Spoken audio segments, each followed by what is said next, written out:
Students, welcome back in Unique Academy channel for English.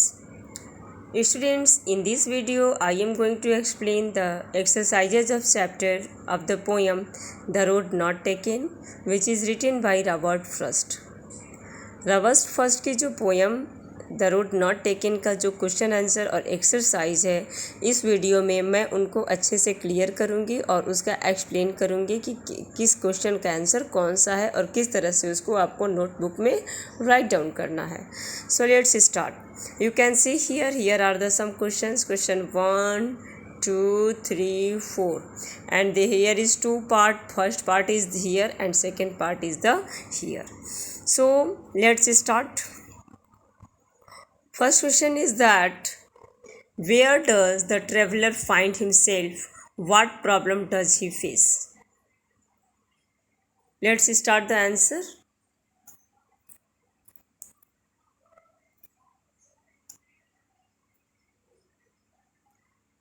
You can see here the answer is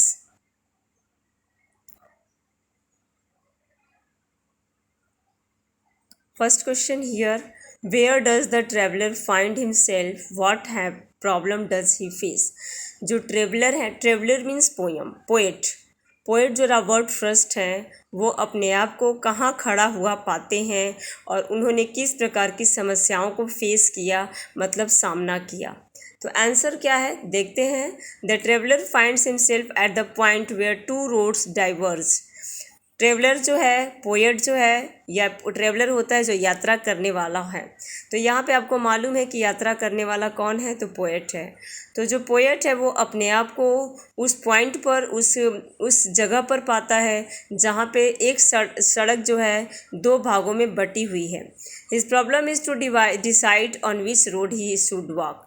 और उनकी problem क्या है कि वह किस रोड पे उन्हें जाना चाहिए. यही पोएट की जो है, वो ट्रेवलर की जो है प्रॉब्लम है कि उन्हें किस रोड पे चलना चाहिए, किस रोड पे आगे बढ़ना चाहिए, क्योंकि ये पोएट को ही चूज करना है कि उन्हें किस रोड को अपनाना है.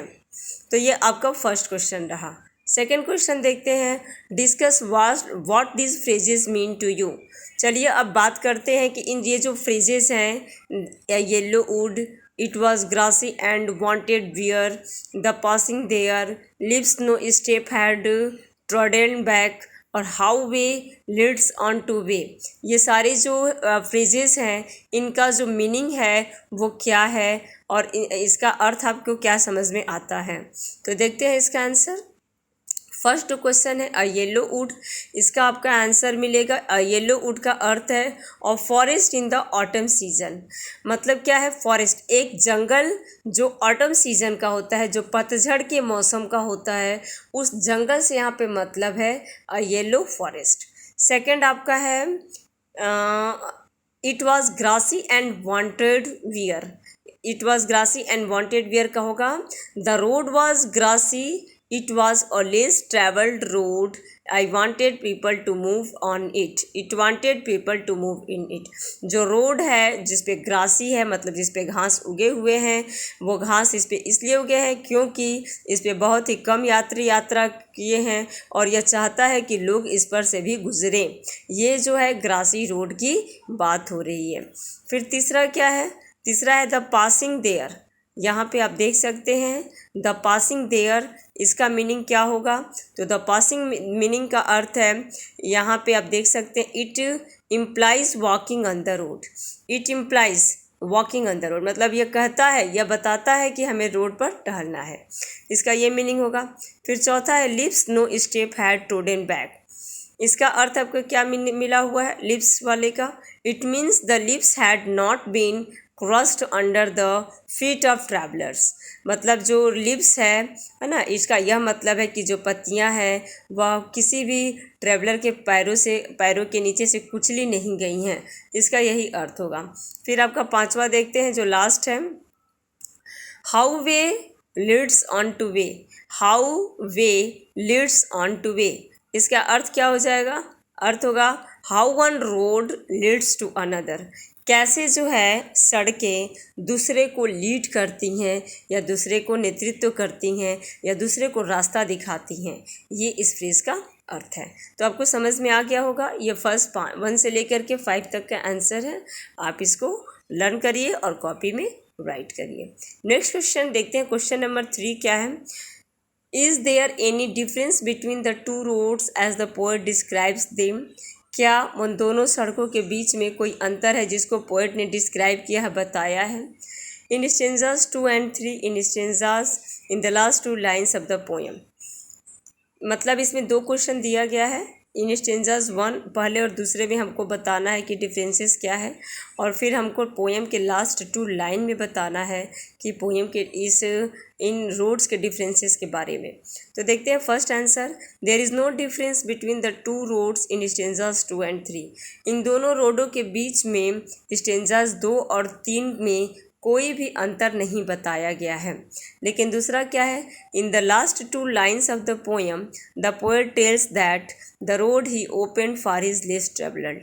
लेकिन लास्ट में जो अंतिम की लाइन है वो पोएट यह बताते हैं कि जो एक रोड है जिस पर बहुत ही कम यात्री अपनाए हैं, एक ऐसा रोड, दोनों में से एक रोड ऐसा है जिस पे चलने का डिसीजन बहुत ही कम यात्रियों ने लिया है।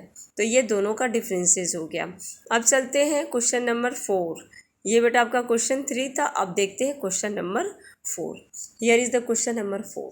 What do you think the last 2 lines of the poem mean?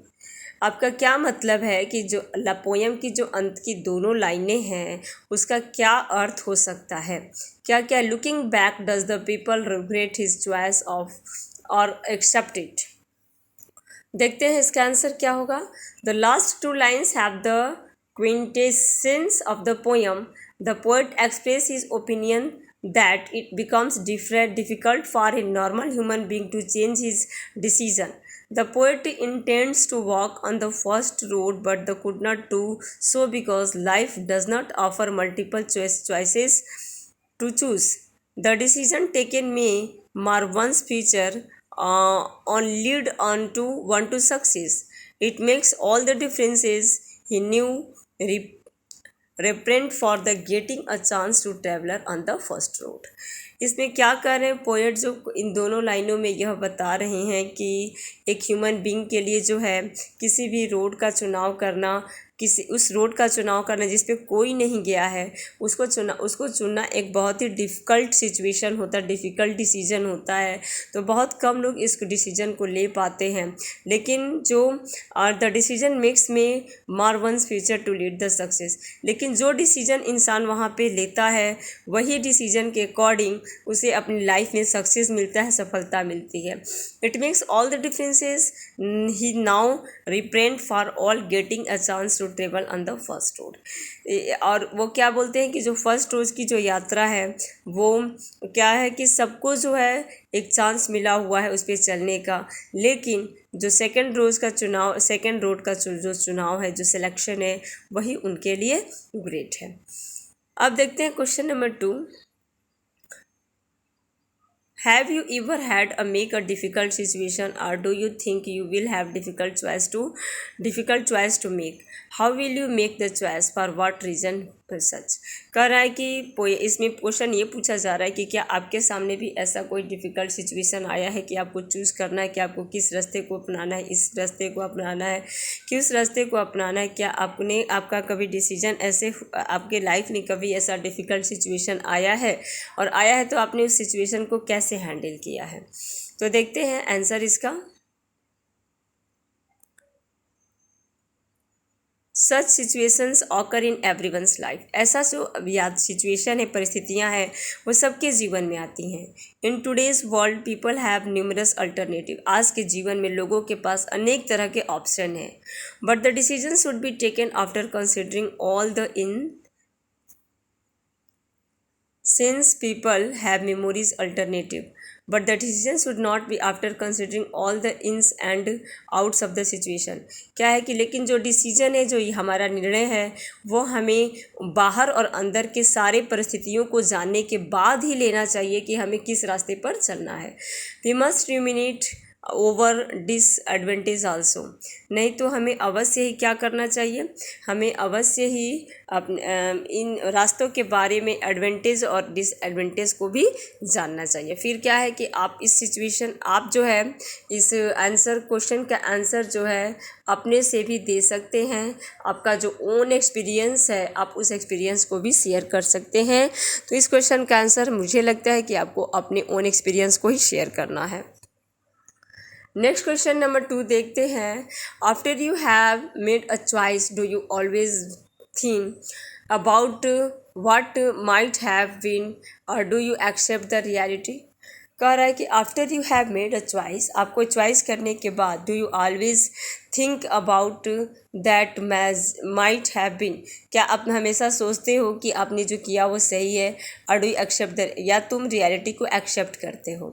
तो one should live in the present and not in the past. एक व्यक्ति जो होता है वो प्रेजेंट, वर्तमान में जीता है, न कि पास्ट में जीता है, न कि वो अपने भूतकाल में या अपने अतीत में जीता है। The philosophy of is the के ऑफ अटेंटिव सक्सेस। जो फिलॉसफी इज़ की है, इज़ मतलब है, इज़ की जो फिलॉसफी है वो किसी को भी सक्सेस दिलाती है। Life is not a bed of roses. जीवन जो है वो गुलाब का बिस्तर नहीं है। It hurdles are to be crossed bravely. इसे हमें बहुत ही बहादुरी से पार करना होता है। One must feel nervous and get dejected in the trying circumstances. एक व्यक्ति को क्या करना चाहिए, कभी भी नर्वस नहीं होना चाहिए और कभी भी परिस्थितियों से पीछे नहीं हटना चाहिए। On some instance one need to be confident about the choice he makes. और एक व्यक्ति को जो भी वो चॉइस करता है, जो भी पसंद करता है, जो भी उसको चॉइस होती है, उसे वो कॉन्फिडेंट से एक्सेप्ट करना चाहिए। मतलब पूरे विश्वास के साथ वो चॉइस को अपनाना चाहिए और उस रास्ते पर आगे बढ़ जाना चाहिए। तो ये रहा आप लोगों का क्वेश्चन 2 का आंसर। ये आपके सारे एक्सरसाइज कंप्लीट हो चुके हैं। यहाँ पे जितना भी एक्सरसाइज आप देख सकते हो मैंने इनका सबका एक्सप्लेन कर दिया है। आप इसे अच्छे से कॉपी में राइट करिए, और कोई भी आपको प्रॉब्लम होती है इसे देखने में, इसे समझने में, तो आप ज़रूर कमेंट बॉक्स में आस्क कर सकते हैं। Okay, thanks for watching.